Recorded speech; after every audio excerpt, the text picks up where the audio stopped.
이번에 1월 달은 코로나 때보다 더 무서웠다는 얘기입니다. 그러니까 역사상으로 봐도 이 정도 2배수 차이 나는 이런 정도의 그런 공포도 잘 없었지만 어마어마한 공포가 우리를 움직였다. 특별히 주가 하락의 상당 부분은 이 공포에서 영향을 받았을 거로 보여져요.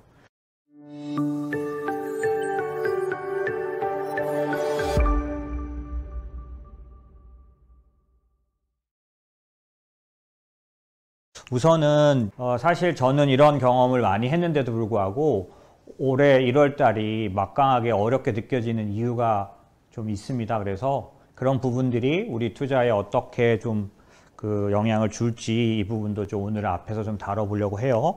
예를 들면은 좀 약간 막 복잡하게 돼 있지만 투자는 매번 말씀드리지만 심리가 굉장히 또 영향을 끼쳐요. 예를 들면 주가를 움직이는 두 가지를 말할 때 EPS와 밸류에이션이란 말을 많이 하는데 이 밸류에이션이라는 건 뭐냐면 당연히 주가는 기업들에 대한 가치이기 때문에 기업의 실적. 그런데 밸류에이션이라는 건 뭐냐면 보통 저희가 말할 때 PR이 몇 배냐 이런 거 말하는 거죠. 그래서 우리가 이미 좀 많이 배워서 알지만 금리가 낮을 때 예를 들면 미국 시장도 경제 성장률이 2자릿수였던 시대가 당연히 있겠죠. 우리나라도 있었던 것처럼 미국도 그런 시대가 있는데 그런 시대에 미국의 주가 지수는 높지 못했어요. 근데 오히려 경제 성장률이 지금 잠재가 미국이 2%입니다. 그러니까 기본적으로 기대되는 이 성장률이 2%인데 성장률이 한 자릿수, 특히 한 4%대 될 때부터 주가지수 시장, 주식시장은 훨씬 더 강력하게 성장했어요. 다우로 말하면 1000포인트, 2000포인트대였다가 10,000포인트대 5천에서 만으로 움직인 건 경제성장률이 5%대 미만으로 내려와서입니다. 4%대부터. 그러니까 우리의 상식하고 다르죠. 우리는 이 주식 투자를 할 때 굉장히 경제에 관련돼서 한다라고 생각을 하지만 사실은 알고 보면 안 그런데 어쨌든 경제로 볼 때는 성장할 때 주가가 높아야 되는데 우리나라도 마찬가지, 심지어는 중국까지도 성장할 때 높지 않고 언제 높으냐? 진짜 높아지는 때는 금리가 낮을 때입니다. 금리가 낮아졌을 때. 그래서 코로나 때 가장 강력하게 올라갈 수 있었다. 단기적인 기억을 되살려 보면. 왜냐하면 그땐 금리가 제로였으니까. 앞으로 우리가 큰 대세를 볼 때도 금리가 과연 그런 과거처럼 7%, 8%, 10%로 갈 것 같으냐? 예, 그렇게 생각하는 것도 좀 중요한데 어찌됐든 밸류에이션이라는 건 PER이라 그랬는데 주가가 실적에 비해서 몇 배냐 이렇게 말할 때 이 배수는 금리가 낮을수록 어떻게 되느냐? 더 유리해져요. 밸류에이션은 훨씬 더 높은 배수를 적용받습니다. 같은 기업의 EPS라도 금리가 낮을 때 이 기업의 주가는 더 높게 정당화될 수 있어요. 뭐 그냥 간단하게 말하면 조달금리 자체가 낮으면 기업이 빌려서 자금을 갖고 와도 그거를 이익을 냈을 때 이 영업이익률이 높을 수 있겠죠. 여러분들이라면 그렇게 생각하는 게 가장 가까울 거예요. 아마. 그래서 모든 세상의 조달금리를 그냥 한 번에 말하는 게 금리거든요. 그 금리가 낮으면 기업의 똑같은 실적이라도 더 주가가 높다고 인정받는 게 당연하게 된다. 그런데 금리가 제로였던 코로나 이후에 이제 금리가 계속 올라간다고 하니 요즘 우리의 문제는 금리가 순식간에 2%를 갈 것 같은 시대니까 당연히 제로와 2%는 천지 차이 아니겠습니까? 그러니까 당연히 주식마다 적용받았던 20배, 25배의 PR을 타이트하게 내려 적용해야 되니 긴장이 되는 건 맞겠죠. 어쨌든 그런데 그런 식으로 EPS와 그 다음에 밸류에이션이 주가시장을 움직이지만 사실 여기 가로치고 하나가 더 있어요. 심리라는 거죠. 왜냐하면 그 금융시장에 의사결정을 하는 사람들이 이 EPS와 PER로만 결정하면 좋은데 심리로 사실은 움직이거든요. 그래서 심리가 움직이는데 우리 전문가들이 인정하는 심리 지표는 이제 여러 가지 물론 있지만 최근에는 이제 인공지능 뭐 이런 거 데이터 시대가 되다 보니까 빅데이터 시대가 되다 보니까 인터넷 들어가셔서 이제 센티먼트 그러니까 우리가 펀더멘털이란 말을 하는 것처럼 센티멘탈이란 말을 하는데 심리적인 걸 말할 때 이제 센티먼털이나 센티먼티라고 말하는데 이 센티먼티 관련된 인덱스를 이제 조회해 보시면 구글에다가 센티먼트 인덱스 이렇게 치시면 정말 많은 심리 지표들, 주식시장의 심리 지표들이 나와요. 그런데 오늘 제가 소개할 지표는 저희 같은 전문가들이 공식적으로 인정하는 공신력 있는 심리 지표를 말씀드리려고 합니다. 자, HNNSI. 이게 뭐냐면 허버트라는 사람이 만들었어요. 그래서 허버트라는 사람이 만들었고 나스닥 뉴스레터 센티먼트 인덱스의 약자예요. 뻘겋게 막 떨어진 거 보니까 요즘 저 떨어진 게 심리가 나쁜 건 금방 아실 수 있으시죠? 놀라운 건 이 인덱스를 말씀드리려는 게 아니라 놀라운 건 최근에 1월달 말에 가장 미국 시장 기준으로 최저점을 찍었을 때 그 뒤에 반등이 좀 나왔거든요. 조금 나왔죠. 근데 그 최저점 때 그 HNNSI 지수가 어디까지 갔냐면 67까지 마이너스. 그런데 놀라운 건 뭐냐면 코로나 때 그 최대 공포 시기에 HNNSI가 얼마였냐? 마이너스 64였었어요. 무슨 얘기일까요? 이번에 1월 달은 코로나 때보다 더 무서웠다는 얘기입니다. 그러니까 역사상으로 봐도 이 정도 2배수 차이 나는 이런 정도의 그런 공포도 잘 없었지만 어마어마한 공포가 우리를 움직였다. 특별히 주가 하락의 상당 부분은 이 공포에서 영향을 받았을 거로 보여져요. 다음에 보편적인 심리 지표가 있습니다. AAII라는 거예요. 전미 개인 투자자 심리 지표라는 거예요. 그래서 American Association Individual Investor의 약자죠. 얘도 그 1월 마지막 날 2월 초 최저점에서 베어리시 심리가 52.9%. 저게 어느 정도냐면 평균이 30.5예요. 지금 보면 금방 알 수 있는데 그 반등 나왔다고 지금 저 베어리시가 35까지 올라와 있습니다. 그러니까 저 때 어땠는지 아시겠죠? 거의 2배 떨어져 있는 거잖아요. 그죠? 엄청나게 이게 이제 가장 공포로 떨어졌던 날 캡처를 뜬 거죠. 52.9인 거예요. 평균은 30.5. 지금 35 정도 와 있습니다. 오늘 주말 날짜로 그렇게 봤어요. 그러니 얼마나 이번에 시장이 공포에 흔들렸는지 알 수 있고요. 제가 제목에다 쓴 것처럼 공포가 만약에 실제 시장의 현실을 말해주는 거라면 지금 주의해야 되겠죠. 지금 오히려 경계해야 되겠죠. 그런데 시장은 공포만큼 움직이진 않았고 거꾸로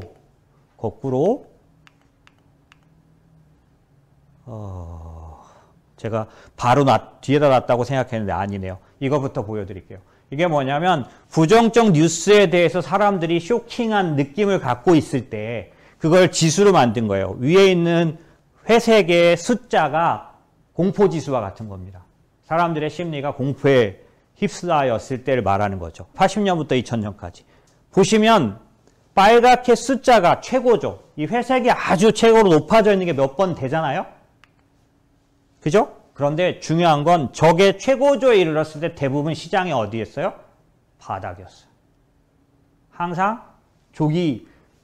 저 부정적인 느낌의 최고조에 도달하면 그건 시장의 바닥이었어요. 그래서 앞에서 제가 말씀드린 것처럼 심리 지표로 만약에 그 허버트 지수 같은 것들로 보면 바닥은 지날 수도 있었겠죠? 하지만 제가 우리 고객님들에게 보낸 영상에서도 내용을 말씀드렸지만 주식시장에서는 중기적 바닥이라는 얘기를 많이 해요. 그게 무슨 얘기냐면 바닥을 찍고 나서 꾸준히 올랐다 내렸다를 반복하면서 우상향해서 계속 가는 거. 흐름은 이어지는 거. 이게 중기적 바닥입니다. 근데 아직 중기적 바닥은 나오지 않았을 수 있습니다. 라고 얘기 드렸었어요.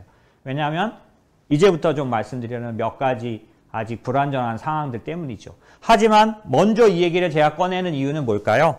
심리만큼 실제로 경제가 안 좋아서 혹은 시장이 안 좋아서는 아니었다는 거죠. 그러니까 시장의 바닥은 먼저 시장을 반영하기 때문에 그래 왔다는 거죠. 그래서 우리가 좀 오해하지 말아야 되는 게 뭐냐. 반영해서 주가는 이렇게 많이 빠졌어요. 나스닥 기준으로 보면은 12% 올해 들어서만 16% 빠졌거든요. 이게 작년 올해 걸 충분히 반영하지 못했는데 올해 초만 반영했는데도 불구하고 지수는 마이너스 12% 정도인데 실제 그 대부분의 주식은 마이너스 43% 상태라는 거죠. 러셀 2000이라는 중소형주는 더합니다. 지수는 마이너스 17% 상태지만 대부분의 주식은 마이너스 37%. 나스닥이 더 심하네요. 나스닥 중소형주가 더 심한 거겠죠. 그러니까 그 상태는 아주 심각한 상태라고 볼 수 있죠. 이거는 공포가 심리가 말해주는 거라고 할 수 있죠. 어느 정도였는지 저도 참 놀랐는데 저도 이런 일은 처음이었어요.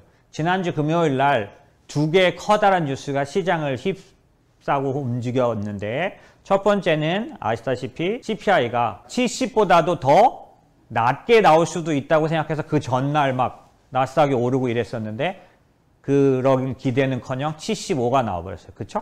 예, 이거는 뭐 아주 모두의 그 뒷머리를 치는 그런 일이었고 이게 이제 충격을 줬는데 그날 또 뭐가 있었냐면 어디죠? 우크라이나. 예, 러시아의 전쟁이 임박했다라는 소식이 나왔던 거죠. 그러는 바람에 이 두 개가 여러분은 지금 이제 우크라이나 전쟁이 지정학적 리스크로 이제 자리 잡긴 했지만 사실은 지금 시장에서는 두 가지를 다 느끼는 거예요. 지정학적 리스크에 우크라이나 전쟁이 터지게 되면 유가가 또 폭등하겠구나. 그러면 이번 달에도 CPI가 낮아지는 건 물 건너간 거구나.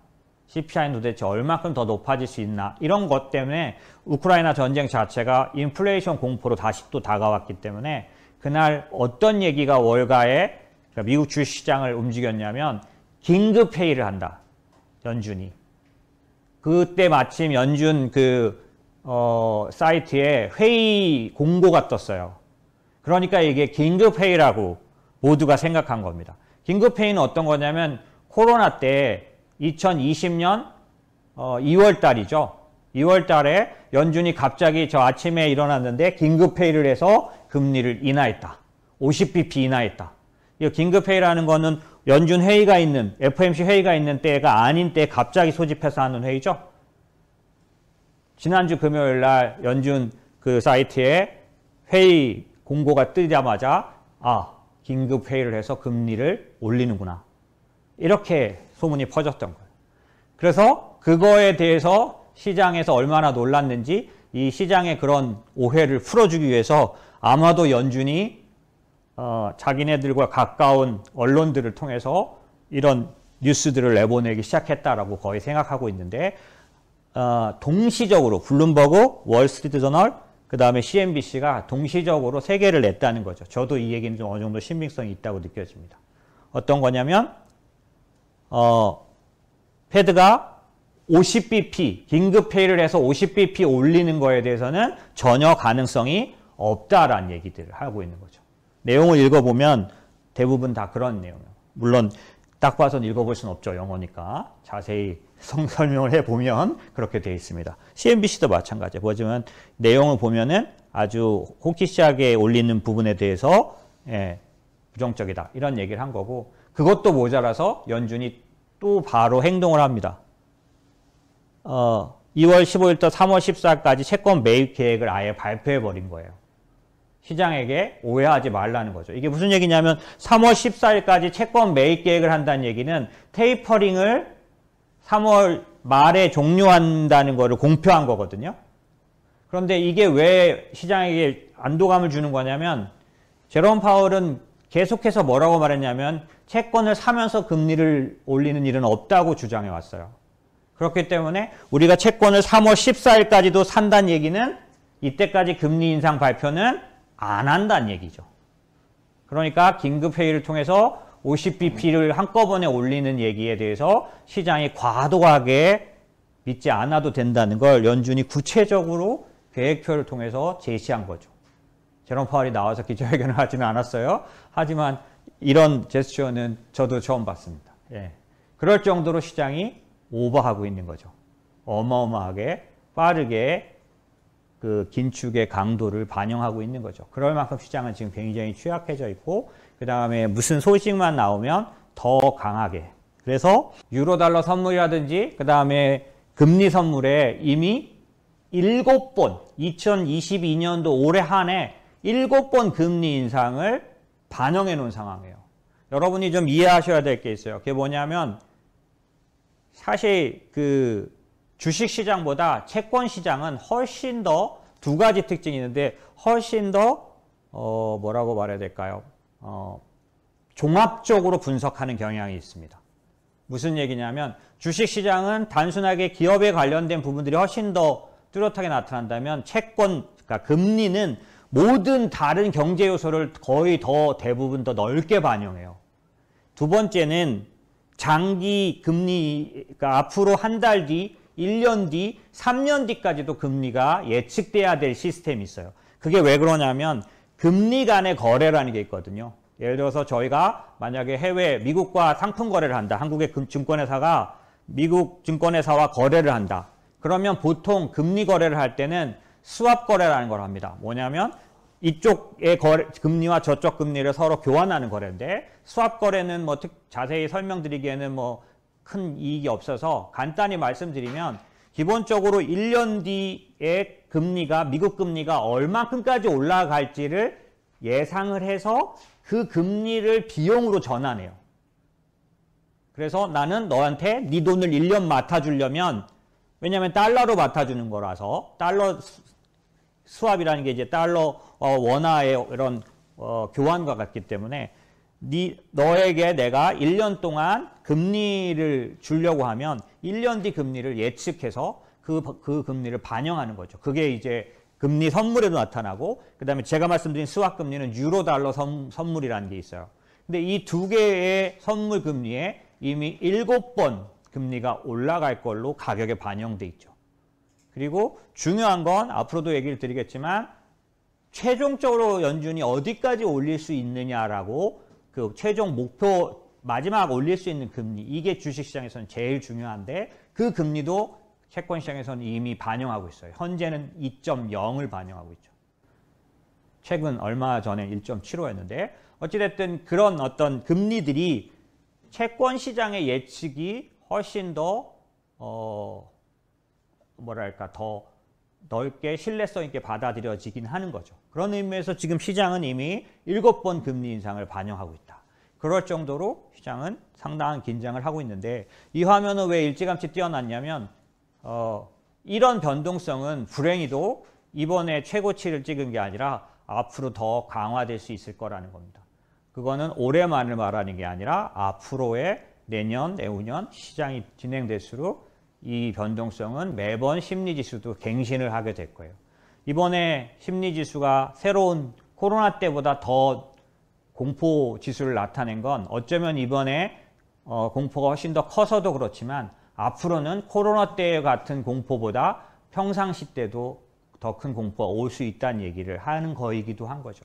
그럼 왜 이렇게 공포가 더 우리를 점점 이제 놀라게 할 수 있느냐 하면 세 가지 정도 이유가 있어요. 이거는 지속적인 요인이라서 앞으로 강화되면 강화되지 약화되지 않을 거기 때문에 여러분들이 대비하실 필요가 있습니다. 첫 번째 ETF. ETF는 패시브 투자하는 그런 대상이기 때문에 ETF는 원래 여러분이 참고로 펀드는 뭐를 하든지 간에 특별한 이름이 붙어 있지 않으면 액티브 펀드예요. 액티브 펀드란 말은 뭐냐면 액티브란 뜻이 뭐냐? 골라서 더 성적을 더 좋게 내려고 한다는 뜻이에요. 무슨 얘기냐면 펀드는 펀드 매니저가 운영하는데 기껏해야 펀드에서 가장 많은 종목을 편입해봤자 뭐 70종목, 80종목, 100종목 정도겠죠. 100종목을 투자해서 100종목을 골라내서 코스피 200 종목의 성적보다 더 좋게 해보겠다. 내지는 S&P 500 종목을 다 사지 않고 30종목을 잘 골라서 S&P 500보다 더 잘해보겠다. 더 잘해보겠다고 하지 않으면 누가 펀드를 들어요? 더 못해보겠다? 왜 들겠어? 그죠? 그러니까 당연히 더 잘해보겠다지. 근데 더 잘해보는데 어떻게 잘해보는 거예요? 골라서. 그렇기 때문에 고른다는 행동을 우리는 액티브라고 합니다. 그래서 말하지 않고 그냥 펀드는 다 액티브 펀드예요. 옆에 붙어있지 않으면. 근데 ETF는 끝에 F가 펀드거든요. 정체성은 펀드지만 ETF는 태생적으로 어떤 펀드냐면 패시브 펀드예요. 왜냐하면 기존에 있는 펀드와 똑같은 기능을 하면 새로운 ETF가 지금 더 펀드 시장보다 더 커질 이유가 없죠. ETF는 그래서 어떤 특징을 갖고 있냐면 나올 때부터 처음부터 어땠냐? 고르지 않는다. ETF는 고르지 않는다는 게 특징입니다. 물론 모든 ETF가 그렇지는 않아요. 캐시우드가 운영하는 아크는 대표적인 액티브 펀드입니다. 이건 고르는 펀드예요. 고르는 ETF예요. 그런데 이런 액티브 ETF는 극히 작고요, 시장에서. ETF는 기본적으로 고르지 않는다는 게 규칙이에요. 그게 패시브고. 고르지 않으면 어떻게 하느냐? S&P 500을 쫓아가는 SPY라는 ETF는 S&P 500이 오늘 1% 오르면 나도 1%를 오르고, 오늘 시장에서 S&P 500이 2% 빠지면 나도 2% 빠진다. 그러니까 어떻게 돼요? 따라간다는 거지. 그죠? 그대로 움직인다. 그렇기 때문에 펀드 매니저가 필요 없는 거. 뭐만 필요해요? 컴퓨터. 금융공학만 필요해요. 그래서 보수가 싼 거예요, ETF가. 펀드 매니저 비용이 안 들어서. 그런데 이 ETF가 지금 시장에서는 어떤 역할을 하냐? 맹목적으로 따라하기 때문에, 아까 뭐라 그랬죠? 액티브하게 고르고 생각해서 행동하지 않는다 그랬잖아요. 맹목적으로 따라가기 때문에 오전에 S&P가 5% 빠지면, 장중에 5% 무서운 숫자잖아요. ETF가 따라서 계속 팔고 나면 7%, 8% 빠지게 됩니다. 왜냐하면 만약에 ETF가 한두 개면 괜찮은데 S&P 500을 추종하는 ETF가 너무나 많아졌어요. 그럼 개별 종목으로 말해볼까요?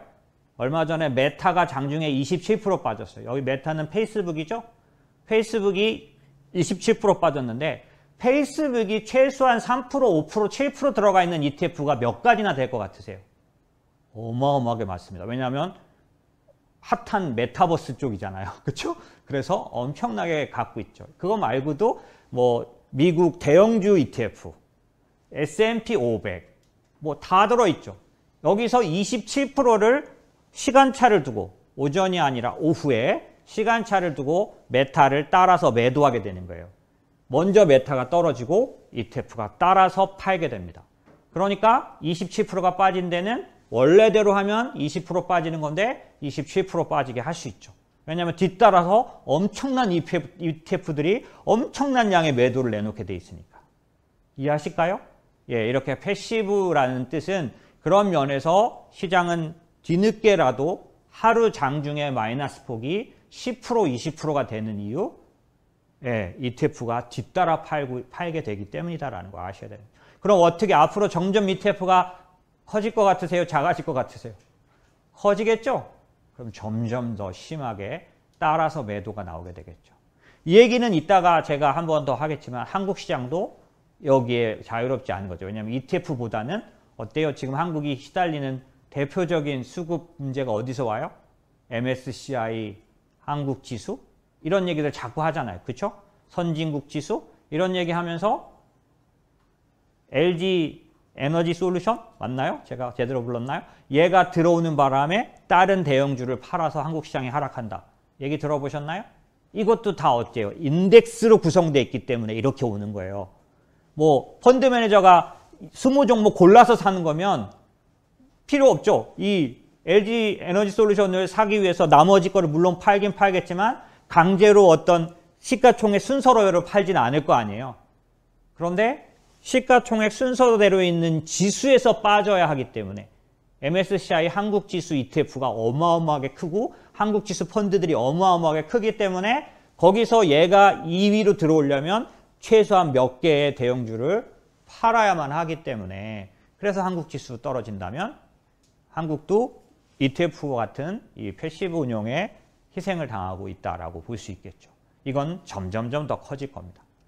두 번째, 왼쪽에 것처럼 알고리즘 트레이딩이라는 겁니다. 이건 뭐냐면 알고리즘 트레이딩은 컴퓨터가 매매하는 거죠. 컴퓨터가 매매하려니까 어떻게 해야 돼요? 사람이 그때그때 판단해서 하는 게 아니라 규칙을 걸어놓게 되죠. 장중의 변동성, 빅스 지수가 25 이상을 가면 무조건 얘를 팔고 얘를 사라. 이게 알고리즘 트레이딩이죠. 여러분이 이해하기 쉽게 말씀드리잖아요. 그러면 메타가 장중에 20%만 빠지면 원래는 5% 빠졌으면은 알고리즘 트레이딩의 라인을 건들지 않을 텐데 ETF에 의해서 더 밀려 내려가면서 알고리즘의 매도를 건드려 버릴 수 있고, 그러면 알고리즘 트레이딩이 최소한 미국에서는 지금 90% 막 얘기도 나올 정도니까 엄청나게 많은 거래들이 걸려 있다 보니 한꺼번에 매도가 쏟아지거나 매수가 쏟아지는 거죠. 그러면 하루의 변동성 그 폭은 더 커질 수밖에 없는 건데, 이 알고리즘 트레이딩은 점점점 많아질 겁니다. 물론 혹자는 이렇게 말하죠. 무식한 소리 하지 마라. 알고리즘 트레이딩은 퀀트들이 하는 걸 말하는 거다. 맞아요. 근데 제가 말하는 알고리즘 트레이딩, 기계에다 내는 주문, 이거는 뭐 그런 퀀트 투자하고 다른 부분인 것 같지만 어쨌든 엄청난 거래의 대부분을 차지하고 있기 때문에 이것도 마찬가지. 그래서 여러분이 혹시 들어보셨는지 모르겠지만 반대매매, 로스컷, 이것도 다 로스컷은 20%에 걸려있는 데도 있고 15%에 걸려있는 데도 있고 30%에 걸린 데도 있지만 대부분 20% 정도라면 20%를 넘는 순간 로스컷이 걸린 기관 물량들은 다 그냥 일시 자동 매도입니다. 로스컷이라는 거 손절과 같은 의미죠. 그러니까 어느 한계를 넘고 나면 한꺼번에 매물화돼요. 이게 여러분들 증권사에서 반대매매 거래가 마찬가지, 물론 로스컷에 의한 건 아니고 담보가 깨져서 나가는 거긴 하지만 또 그 안에는 하한가로 매도하기 때문에 더 많이 팔리는 아픈 상처가 있는 내용이긴 하지만 비슷하게 알고리즘 트레이딩처럼 같은 효과를 내게 되고요.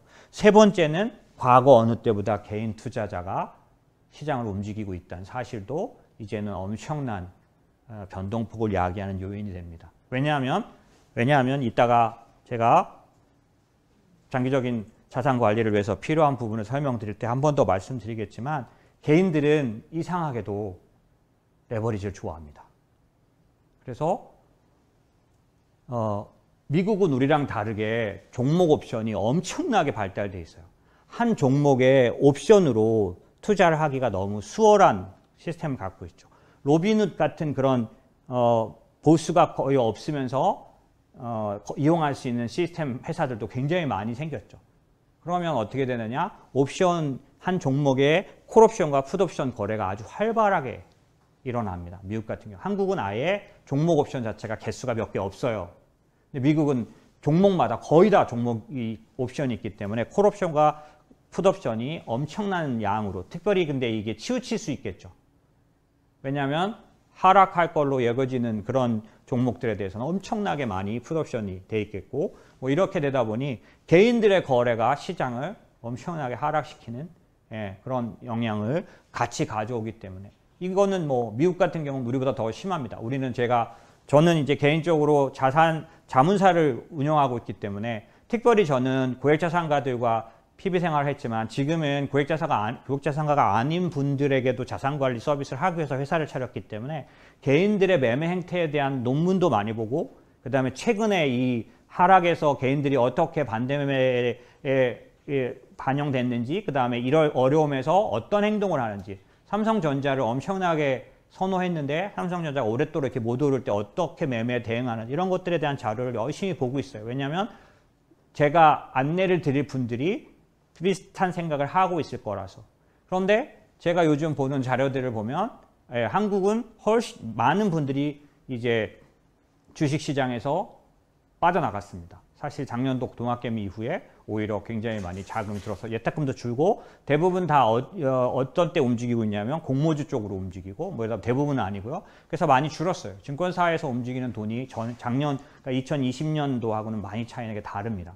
그렇기 때문에 사실 개인 투자자의 비중이 굉장히 줄어들어 있어요. 과거보다는 한 1년 전, 2년 전, 1년, 그러니까 작년도 상반기에 3,300 갔었잖아요. 그쵸? 그때 하고 작년도 하반기부터 현격하게 빠져나가기 시작해서 물론 과거보다는 많지만 적습니다. 하지만 미국은 여전히 계속 고가를 찍었기 때문에 개인의 비중이 굉장히 높아요.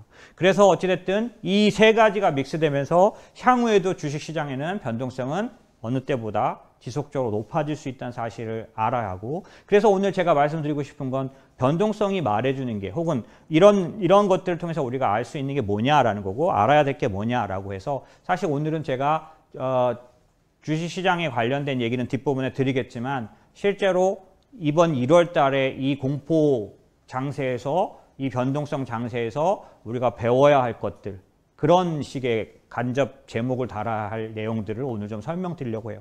잊지 마셔야 되는 거죠. 왜냐하면 제가 지금 말씀드린 것처럼 이런 변동성은 앞으로도 올 수 있습니다. 20% 이상 빠지는 하락은 2년 간격으로 한 2년에서 3년에 한 번 있었지만 10% 이상 빠지는 거는 연마다 있었고 지수로 미국 지수로 말하면 다만 작년도부터 그러니까 작년도 시장 이상했던 거예요. 1년 이상 5% 이상 빠진 그런 하락이 거의 없었어요. 연말에 한 번 갑자기 나타나고 1년 내내 5% 이상 하락을 하지 않았습니다. 저도 이상할 정도로 조정할 때가 됐는데 바로 저가에 그 사자가 들어와서 조정 없이 넘어갔던 때가 너무나 여러 번 있었어요. 작년도 장에도 제가 이상하다고 생각할 정도로. 그만큼 사람들의 기대가 높았죠.